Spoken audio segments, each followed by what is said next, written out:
I remember my favorite memory with Kurt was, I think, the only time I ever really made him laugh. I was about 9 or 10 on the ranch, and I'd spent, I think, 30 minutes trying to shoot walnuts off of a walnut tree with a little 22 revolver. And he comes outside and he goes, "Give you $5 if you can take a walnut off in the next 6 shots." I remember I was really excited and I took aim, and the first shot I took, I nailed this walnut, it exploded. And he laughed really hard at that. And he went to his truck and he took out a 5 and he goes, "Keep going." And I took 5 more shots and I missed the rest of the shots. And the second time I ever really heard Kurt laugh was when he goes, "And you lose $1 for every shot that you missed." So that was my favorite memory with Uncle Kurt. My favorite memory of Kurt would probably be at nighttime whenever we would go visit Wichita after the end of day. He'd sit in his chair, he'd put on his movie, we'd all be in the living room, and Yep. I would try to wrestle him. And we would wrestle, except he wouldn't look up from the TV. He wouldn't even raise his arms. He would use only his legs. And no matter how hard I tried, no matter if I tried to sneak up or anything, he would always win.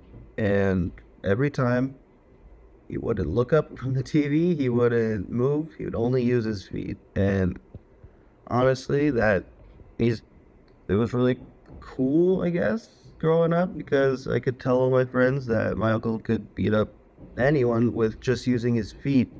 And to me, it was kind of instilled that he is the toughest and strongest man that I ever known to this day. And honestly, hearing about his passing, it was very sad and kind of surprised, but not gonna lie, I was a little surprised because I didn't think anything could hurt him. And he's gonna be missed very deeply, and I'm just sad that he's gone. It's gonna be tough without him, but I know he's in a better place. Hello, I'm Truman. I'm Eric's son. Kurt was my uncle. Just wanted to make a video and share a couple memories I had of Kurt and celebrate his life. My condolences also for the family, for Terry, Jack, Aaron, Ann, Jan, all the grandchildren. That's a big loss. Kurt was a big part of our lives, and then we're gonna miss him terribly. Kurt, what can I say about Kurt? He was a very tough man. He was probably the toughest guy I know. He just embodied power and could do anything, in my opinion. Watching him work, hardest working person I've ever seen. There's really not anything I don't think he could do if he put his mind to it. I think in my entire life, Kurt's maybe said about 200 words to me, which is, yeah, I mean, he's doesn't really need to say much. You can kind of get get what he's going after just by the look on his face, and which was always pretty stern. But I mean, he was a loving man as well. All of the dogs, he loved his dogs, and those were the most obedient, well-trained dogs I've ever seen. They didn't make a noise either. They would just sit there and wait for Kurt to tell them what to do. And that I always thought that was really cool. Like, they just didn't move until he told them to move. And I feel like a lot of the world didn't move until Kurt told it to move. I mean, going back to how tough this guy was, I remember me and all my siblings was trying to, wrestle him. And he's sitting on his chair at his house, and this guy, he'd take us down just his toes. That's all he needed, was maybe one or two toes, and he could take down all three of us. And it always gave me a laugh thinking back to it. Spent a lot of time out on his, on his ranch and out at his house, running around outside, catching frogs and fishing and getting a good wilderness experience, getting covered in mud and all sorts of stuff, and really shaped who I am today. I think he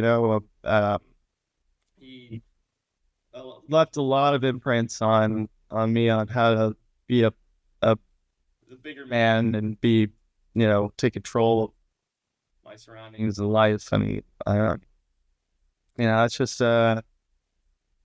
lessons that you get from being in his presence, and shows you how to do things with your hands and sculpt the world how you want, how you see fit. There's lots of stories that could go off on, but at the end of the day, Kurt. I think the best part about Kurt is he stepped up and raised my father when their father passed, and my dad is the best person I know in the world, and that's a direct reflection of Kurt's teachings and Kurt's presence in his life, and I don't think there's anything better to describe him as a person than looking to my father and seeing how well he did with him and how well he does with his children. And I'm gonna miss Kurt, but he will always be with me with how he was part of my life and what I learned from him. And I hope the family, you guys will continue to live like how he did and raise your children in the same manner I'm sure that he raised everyone else in. And that's all I have. And Kurt, I'm going to miss you terribly. And thank you for everything that you did for us. What to say about Uncle Kurt? Uncle Kurt was larger than life. He's the kind of guy you write tall tales about. I always compare him like he's Paul freaking Bunyan. He truly is just a legend of a man. The thing about Uncle Kurt was that he had such a strong presence. He was a man of few words, but what he said mattered. And he didn't always talk, but when he did, you shut up and you listen. Growing up, some of my best memories of being a kid was just being absolutely feral at Uncle Kurt's house, just romping around with my brothers, full Lord of the Flies, living our best lives. And I love that he encouraged us to be kids. He encouraged us to be outside. When we were there, we got to just explore and climb and just do whatever. And because of Uncle Kurt, I know me, I think everybody, we're all a little tougher and a little braver. We take things on the chin better. Less of a whiny person. He just, those times were just the best. I remember going to that little tiny tree house thing in the middle of the woods and climbing up into that and grilling hot dogs by it and hanging out in Uncle Kurt's workshop, just having fun and building random crap. Hanging out. I loved hanging out every time I was there with Bob the pig.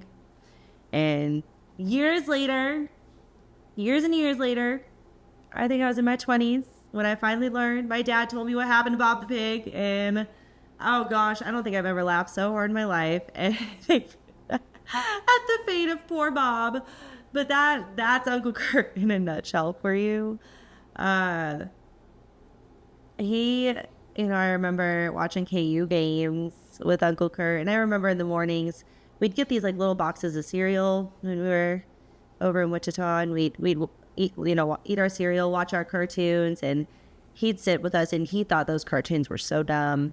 he'd make fun of him. He'd be like, what is this? What are you guys watching? But you know what? He always sat and he always hung out with us. He always watched him with us, let us climb all over him, being absolute goobers. But he was always just there. Like, and yeah, he was a great, great man.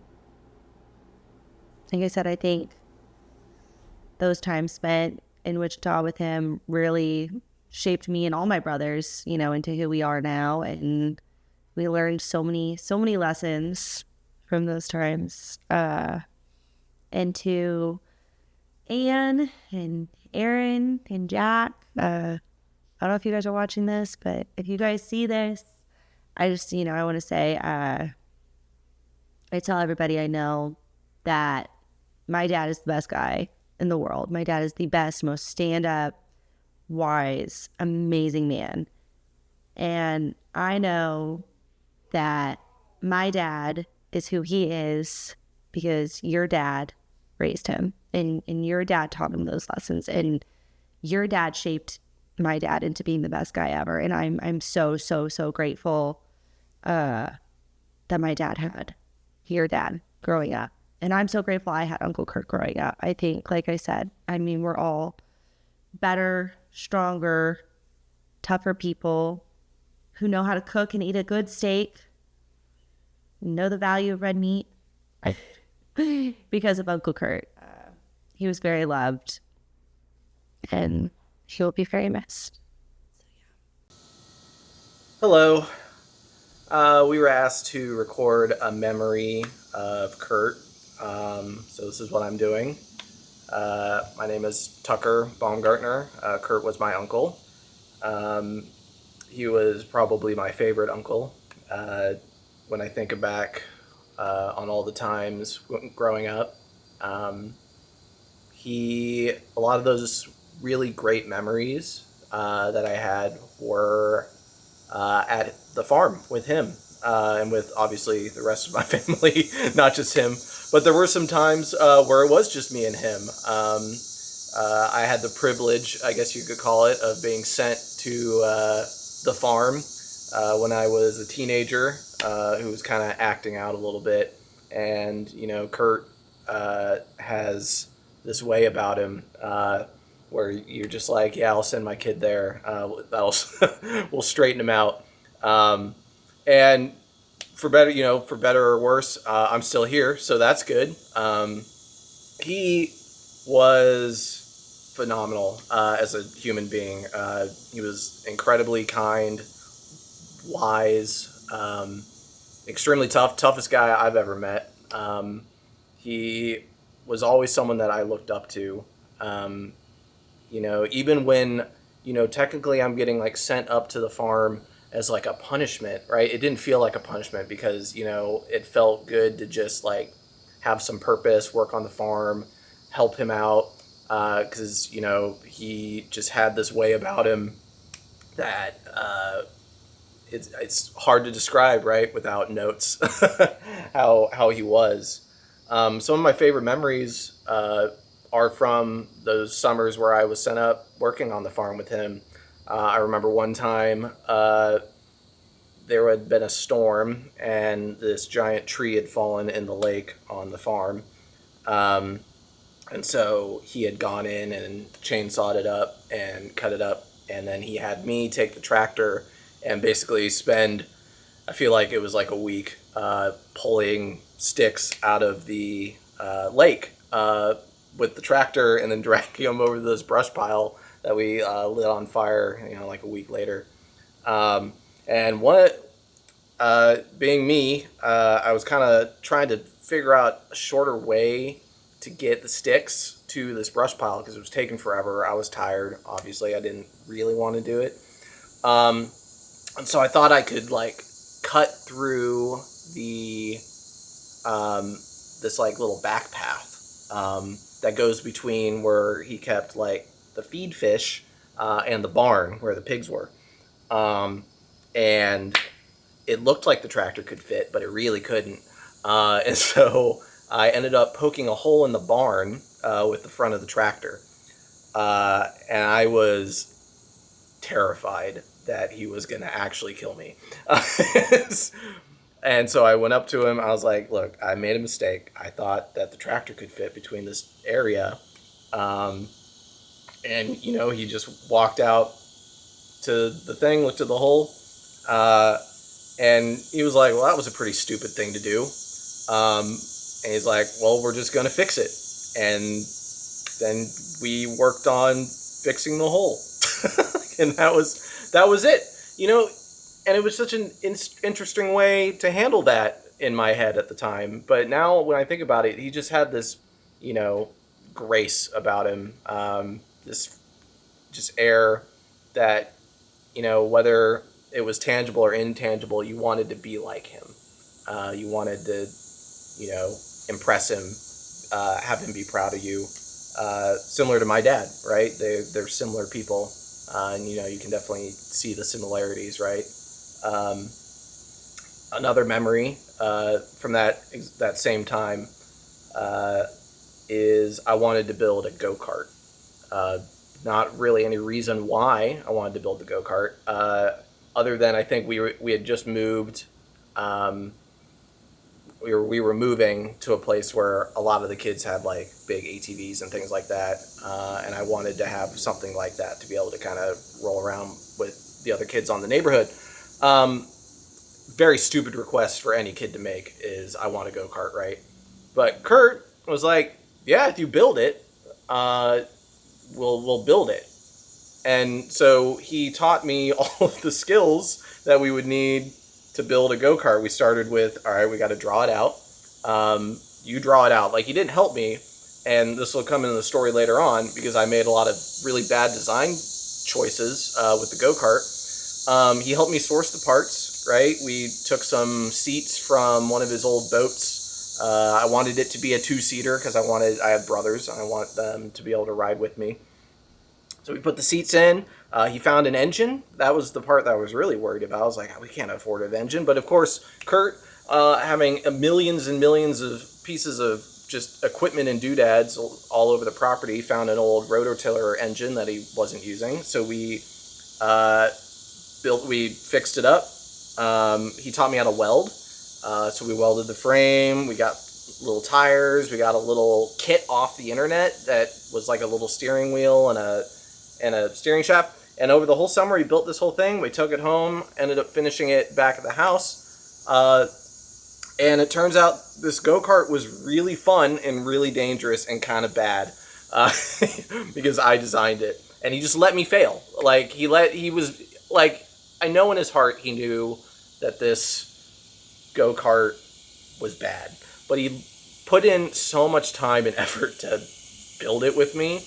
And he never actually saw it drive, unless my dad sent him a video of us driving it, barreling it down this hill. Because the major design flaw, to not leave you guys waiting, is that the steering column for the first seat, I had it just go straight from the driver's seat instead of going to the center of the car where the steering rack should go, so that the wheels turn evenly on both sides. So this car could only barely turn left, and then it could really, really turn right. So it was basically like a race car, essentially. And it was about as fast as one because rototiller engines have a lot of torque.